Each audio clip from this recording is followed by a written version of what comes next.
Call disconnect कर दो। मैंने उसे गांव भेज दिया है।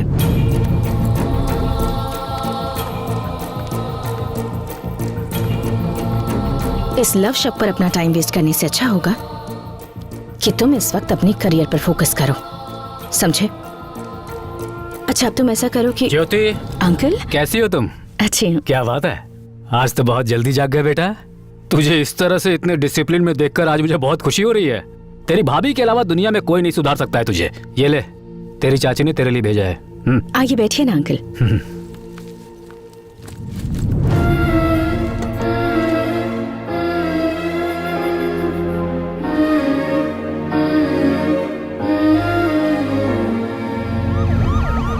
ये पुलिस क्यों आई है? लगता है उस ऑफिसर ने कमिश्नर की बात नहीं मानी, केस फाइल कर दिया है, वारंट इशू हो चुका है। पुलिस को मैं संभालता हूँ, उस ऑफिसर को आप संभालिए।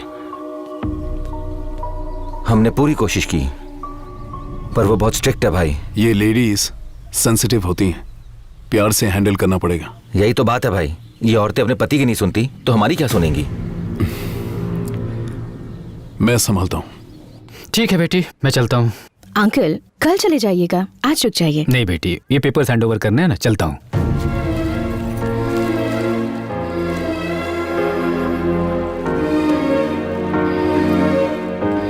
मुन्ना, मुझे स्टेशन तक छोड़ दो बेटा, ध्यान रखना बेटी। जी uncle.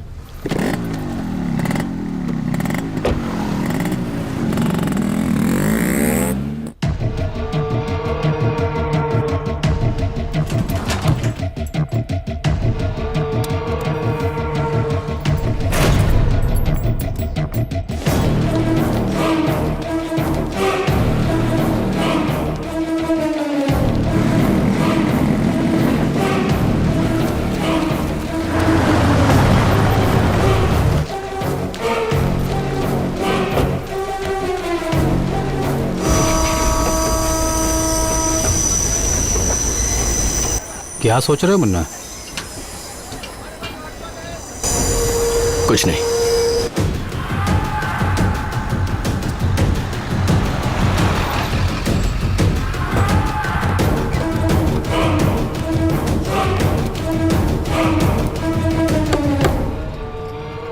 Excuse me ma'am. Come in. Shiva, Shiv Shakti travels. बैठिए। धन्यवाद। आप कुछ लेना चाहेंगे? चाय, कॉफी? आप जो भी मंगवा दें। रमन, ध्यान रखना बेटा। मैं भी चलता हूँ आपके साथ। तुम कैसे आ सकते हो? भाभी अकेली पड़ जाएगी। अगर अकेली पड़ती है तो पड़ जाए, उससे मुझे क्या? तुम ऐसी बातें क्यों कर रहे हो? क्या हुआ तुम्हें? वो एक चुड़ैल है चाचा। शादी होते ही भैया को मुझसे दूर कर दिया, यहाँ लाकर नौकर बनाकर रख दिया है, और अब पल्लवी को भी मुझसे दूर गांव भेज दिया है। वो बहुत बुरी है चाचा। अगर मैं यहां रहा ना तो वो मेरी जिंदगी बर्बाद कर देगी।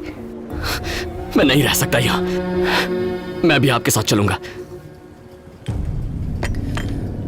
मैं आपके लिए क्या कर सकता हूँ? मतलब मेरी बसेस छुड़वाने के लिए? टैक्स पे कीजिए और रूल्स फॉलो कीजिए तो हम बसेस छोड़ देंगे। मैं रूल्स कभी फॉलो नहीं करता। मैंने आज तक किसी से रिक्वेस्ट नहीं की है, आज पहली बार आपसे कर रहा हूँ। और मैं भी आखिरी बार कह रही हूँ, मैं बस नहीं छोड़ूंगी। देखिए मैडम, आप बेकार में ही मेरे पेशेंस की परीक्षा ले रही हैं। और आप बेकार में ही मेरा वक्त बर्बाद कर रहे हैं। पूरा शहर शिवा के नाम से कांपता है। अगर मैं एक आरटीओ ऑफिसर से हार गया तो अच्छा लगेगा क्या?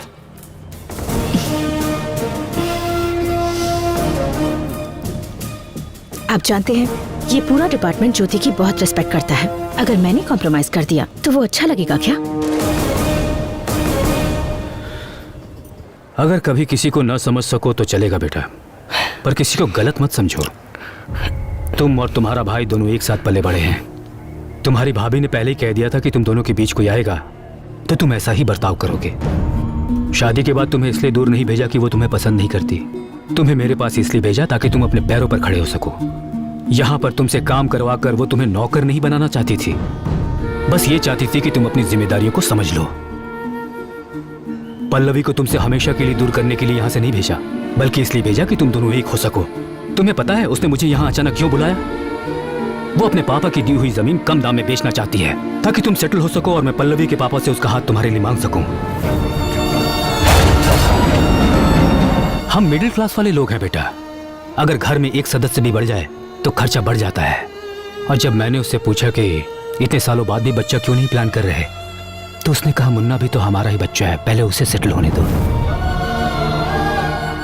वो तुम्हारी जिंदगी बर्बाद नहीं कर रही, तुम्हें एक नई जिंदगी दे रही है। तुम्हारी जिंदगी को खुशियों से भरकर उसे बेहतर बनाने की कोशिश कर रही है। रिश्ते कच्चे धागों की तरह होते हैं, टूट गए तो इन्हें जोड़ने में गांठ पड़ जाती है। इसलिए अपनी सोच को बदलो। मैडम, मुझे परेशान मत करो। जो तुम चाहते हो वो नहीं होगा। अच्छा, तो जैसा मैं चाहता हूँ वैसा नहीं होगा। बचपन से लेकर आज तक मैं कभी हारा नहीं हूँ। ये बात आप शायद जानते नहीं हैं।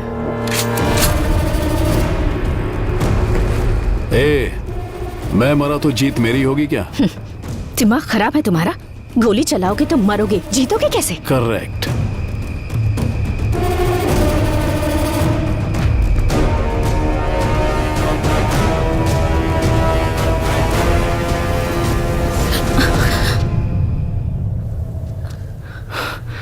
मुन्ना, तुम यहाँ? वो चाचा ने मुझे मुन्ना,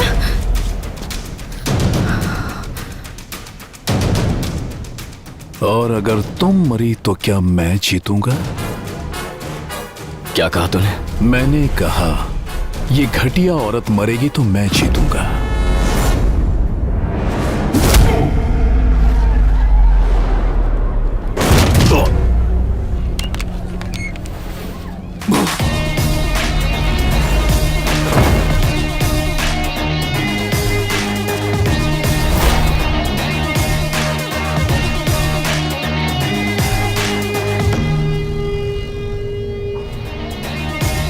तूने जिस औरत को गाली देने की हिम्मत की है ना,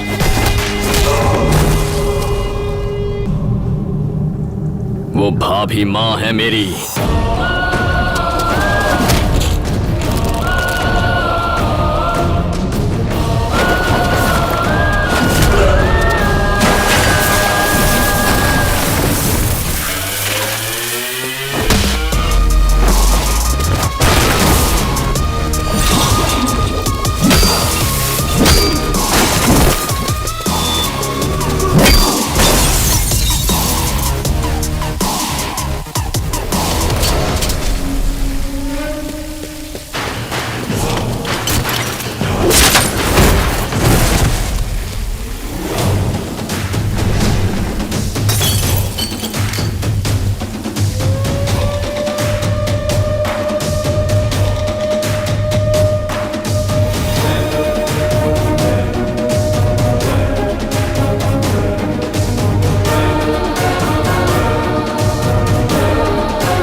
नमस्ते मैडम।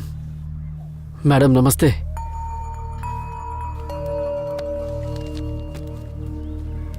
उस हादसे के बाद मुझे आपकी बहुत फिक्र है मैडम।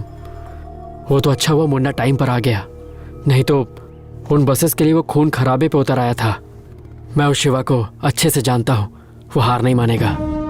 आप मुन्ना को समझाइएगा मैडम कि वो संभल कर रहे, वो बहुत खतरनाक है। 1-2 की छोकरी शिवा के काम में आके टांग अड़ाएगी। तुम सब क्या कर रहे थे? झग मार रहे थे? जाओ उसे उठा कर लाओ। चलो रे।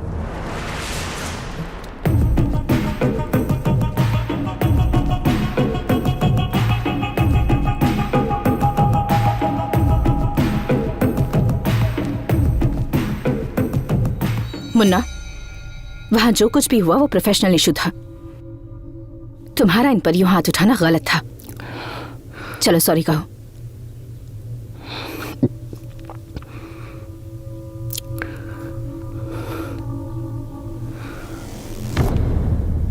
सर, हम मिडिल क्लास लोग हैं। छोटी सी बात पर खुश हो जाते हैं, छोटी सी बात पर दुखी। रास्ते में अगर किसी साइकिल वाले से टकरा जाए और वो हमें गालियां दे तो लगता है जैसे इज्जत चली गई। हम जवाब देना चाहते हैं पर दे नहीं पाते क्योंकि हमारे पीछे परिवार होता है। उन्हें कुछ हो जाए इस डर से चुपचाप वहां से वापस चले आते हैं। कभी उन पर अगर कोई मुसीबत आ जाए यह सोचकर ही मन घबरा जाता है। आपने भाभी को मारने की धमकी दी, मेरी समझ में नहीं आया मैं क्या करूं। गलती हो गई, माफ कर दीजिए। I am sorry. वहां दुनिया के सामने हमें मारा, अब सबसे छुप के सॉरी कह रहा है तो इसे छोड़ दें। ए सुबो,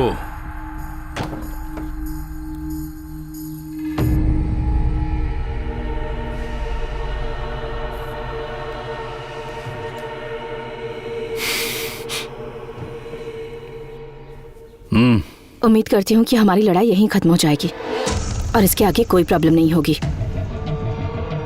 चलो चलते हैं।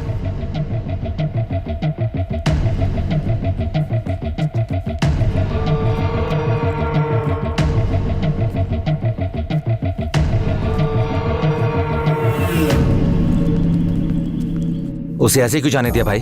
ठोक देते। पूरे शहर को यह पता भी तो चलना चाहिए कि शिवा भाई पे हाथ उठाने का मतलब क्या है। पूरे शहर को बताने की जरूरत नहीं है, सिर्फ उसे।